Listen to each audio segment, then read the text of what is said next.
Baik, Assalamualaikum warahmatullahi wabarakatuh.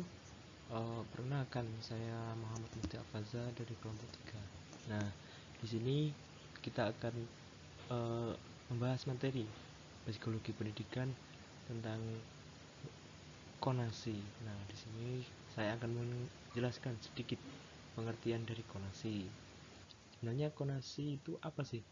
Konasi adalah dorongan atau kehendak yang terarah pada tujuan-tujuan hidup tertentu dan dikendalikan oleh pertimbangan akal budi. Jadi, pada kemauan itu ada kebijakan akal dan wawasan, juga ada kontrol dan persetujuan dari pusat kepribadian. Fungsi dari berhubungan dengan pikiran dan perasaan untuk mempermudahkan mempelajarinya dibagi atas. Yang pertama, dorongan. Yang kedua ada keinginan, yang ketiga ada hasrat, yang keempat kecenderungan, yang kelima hawa nafsu, dan yang terakhir ada kemauan. Nah, yang di slide selanjutnya nanti akan saya jelaskan sedikit penjabaran tentang dari fungsi-fungsi tersebut. Baik, yang pertama adalah dorongan.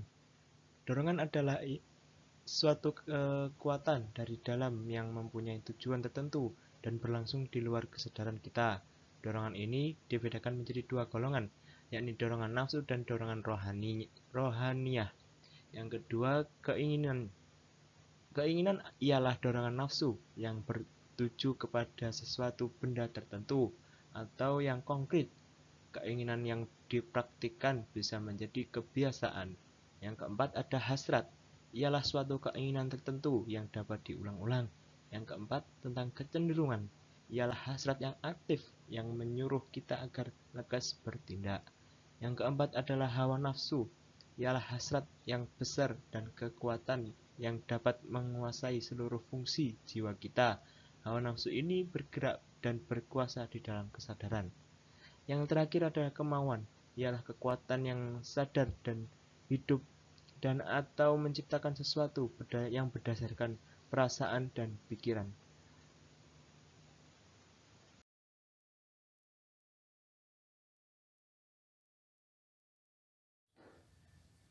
Baiklah, saya akan menjelaskan mengenai proses terjadinya kehendak atau konasi. Proses kemauan untuk sampai kepada tindakan biasanya melalui beberapa tingkat. Yang pertama, adanya motif atau alasan.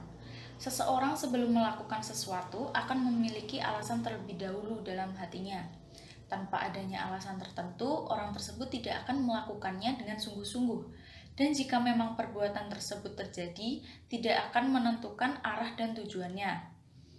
Sebelum melakukan sesuatu, akan muncul suatu sikap, motif mana yang akan diambil sebagai alasan untuk melakukan suatu perbuatan. Yang kedua adalah memilih. Dalam memilih, banyak sekali pertimbangan yang perlu dipikirkan. Semakin tinggi nilai sesuatu yang akan dipilih, maka kita akan semakin susah dan semakin lama kita akan menentukan sebuah pilihan.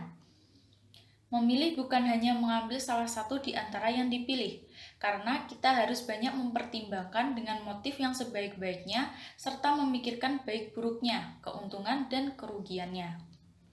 Yang ketiga adalah memutuskan. Memutuskan adalah langkah terakhir setelah melakukan pertimbangan motif. Lama tidaknya pertimbangan tergantung pada masalah dan kepribadiannya. Keputusan yang diambil haruslah diikuti dengan sikap tanggung jawab terhadap akibatnya. Inilah kesukaran yang harus ditanggung pemilih. Setelah pertimbangan dilakukan, keputusan kemauan atau kehendak diambil.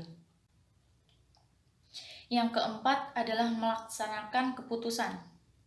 Keputusan memilih pada hakikatnya adalah perbuatan kemauan, sehingga keputusan nantinya akan diiringi dengan tindakan kemauan. Jika keputusan tidak diiringi dengan rasa mau, maka segala proses yang akan dilakukan tadi akan sia-sia, dan tujuan tadi tidak akan pernah tercapai. Untuk itu, setelah pengembalian keputusan, maka keputusan tersebut harus dilaksanakan. Sekian yang dapat kami sampaikan, kurang lebihnya mohon maaf. Wassalamualaikum warahmatullahi wabarakatuh.